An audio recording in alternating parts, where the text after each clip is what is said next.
warahmatullahi wabarakatuh. Perkenalkan, nama saya Muhammad Haitham Yakli. Pada hari ini kita akan kembali membahas materi mengenai biologi. Sebelum kita memulai pembelajaran pada pagi hari ini, marilah kita berdoa terlebih dahulu. Berdoa dimulai. Berdoa selesai. Ada yang tahu materi apa yang akan kita bahas pada hari ini? Ya, pada hari ini kita akan membahas materi mengenai virus. Tentu saja, pada saat sekarang ini kita sudah sering sekali mendengar dengan kata virus. Tapi sebenarnya apa sih virus ini? Lebih lagi sekarang kita berada pada masa pandemi yang disebabkan oleh virus. Mari kita tahu secara detailnya mengenai virus ini. Mungkin banyak dari kalian yang takut dengan virus, bukan? Ada yang tahu kenapa? Terlebih lagi, virus ini sampai sekarang masih ada perbedaan pendapat dari beberapa peneliti. Apakah virus termasuk makhluk hidup atau benda mati? Sebagian peneliti lain menganggap virus ini merupakan makhluk peralihan antara makhluk hidup dan benda mati.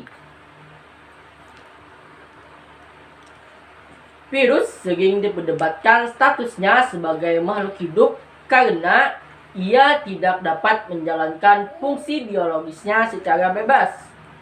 Karena karakteristik khasnya, virus terasosiasi dengan penyakit tertentu, baik pada manusia, hewan, atau bahkan tumbuhan. Contohnya saja, virus yang terjadi pada manusia, misalnya virus influenza, atau HIV, atau yang sedang booming sekarang, yang sedang melanda seluruh dunia, virus corona, atau misalkan virus yang terdapat pada hewan, seperti misalnya virus flu burung, atau virus yang menyerang pada tanaman, misalnya virus mosaik tembakau. Makhluk kecil ini memang seringkali menyusahkan kita.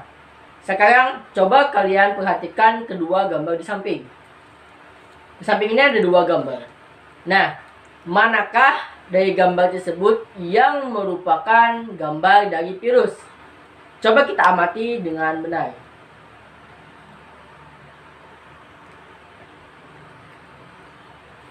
Nah, apa jawabanmu? Gambar A atau gambar B yang merupakan gambar dari virus? Apabila kamu memilih gambar A, maka jawaban kamu adalah benar. Gambar A merupakan gambar dari virus.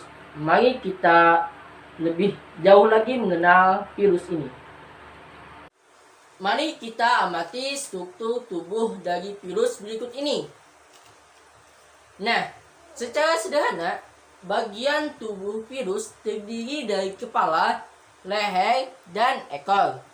Masing-masing bagian ini memiliki fungsi sendiri-sendiri.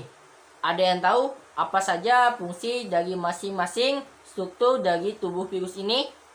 Apakah sama seperti kita? Mari kita cari tahu jawabannya. Yang pertama adalah kepala virus.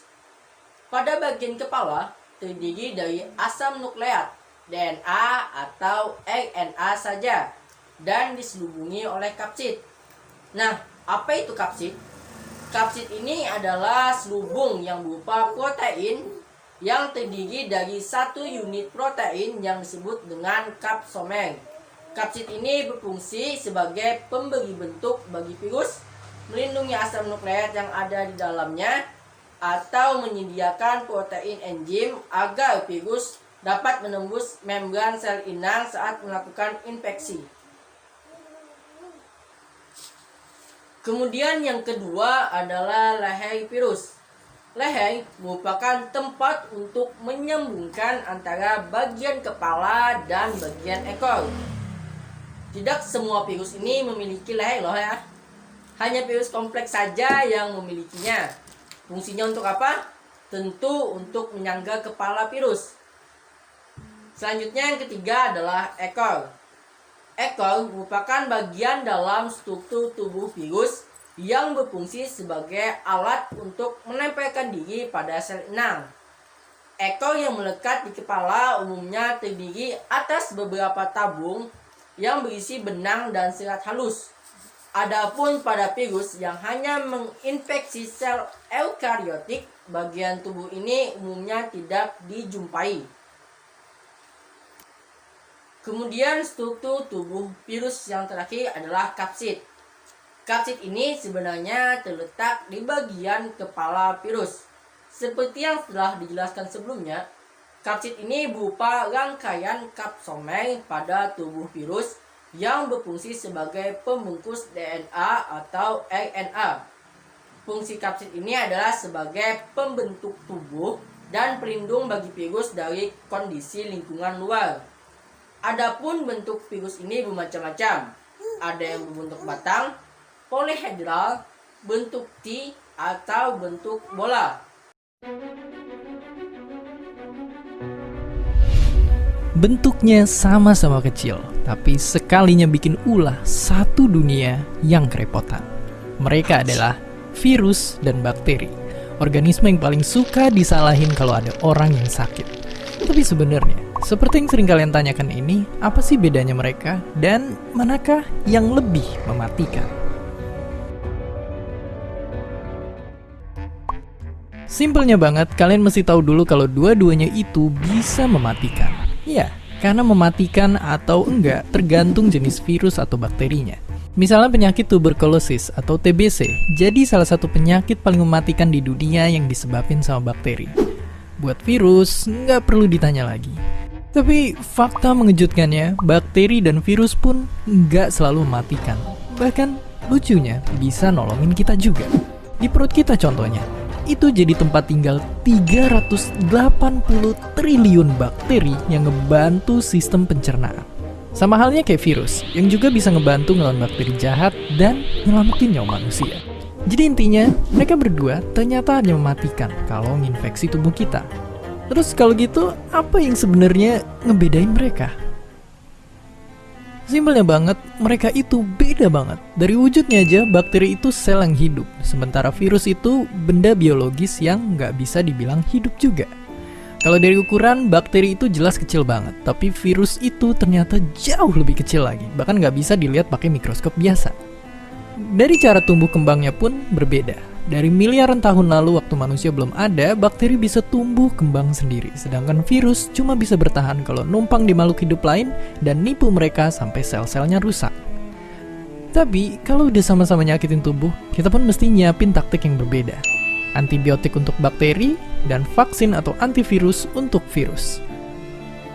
Oke, lalu apa yang bikin mereka bisa mematikan? Simpelnya begini, karena mereka punya banyak taktik buat menginfeksi. Bakteri jahat adalah makhluk yang siap nyerang tubuh dengan memperbanyak diri atau ngehasilin racun dan akhirnya ngeganggu kerja suatu organ. Sedangkan virus itu paling jago nyerang kita, karena bisa ngenalin dan nargetin sel yang mau dia rusak. Mereka akan robos masuk dalam sel itu, ngehack inti selnya, dan selnya pun mati dan virus-virus baru akhirnya tercipta. Ya, virus ini jago banget nyerang kita. Seakan dia hidup dan bisa mikirin strateginya. Tapi bukankah mereka nggak dihitung sebagai makhluk hidup? Ini adalah wujud para virus sebenarnya. Walaupun sangat amat kecil, mereka lah makhluk paling banyak di bumi. Kalau semua virus ini kita jajarin, panjangnya akan mencapai 100 juta tahun cahaya, melewati tata surya, melintasi galaksi Bima Sakti, hingga 2000 galaksi lainnya. Apakah mereka makhluk hidup? Iya, tapi nggak juga. Makanya mereka dinamain makhluk hidup transisi. Dianggap nggak hidup karena nggak ngalamin metabolisme, tapi dianggap hidup karena bisa berkembang biak. Tapi berkembang biaknya pun tergantung sama organisme lain. Dan gak jarang, itu kita, manusia. Dan dalam semua proses itulah, kita pun bisa terinfeksi oleh mereka.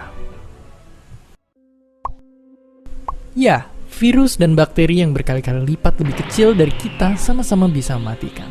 Tapi bukan berarti kita langsung nyerah gitu aja di hadapan mereka.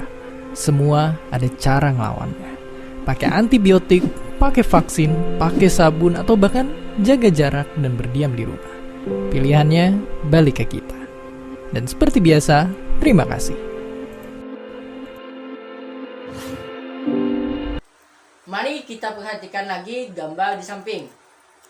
Apakah kalian tahu apa yang menyebabkan penyakit seperti pada gambar di samping? Nah, coba kalian cari tahu apa nama virus tersebut dan penyakit apa yang disebabkan oleh virus tersebut. Virus ini bisa saja menyerang manusia, hewan, atau bahkan tumbuhan. Nah, itu tadi materi mengenai virus. Semoga dengan sedikit penjelasan tadi kita dapat terhindar dari virus ya. Berjumpa lagi di pertemuan berikutnya. Salah kilap mohon maaf. Wassalamualaikum warahmatullahi wabarakatuh.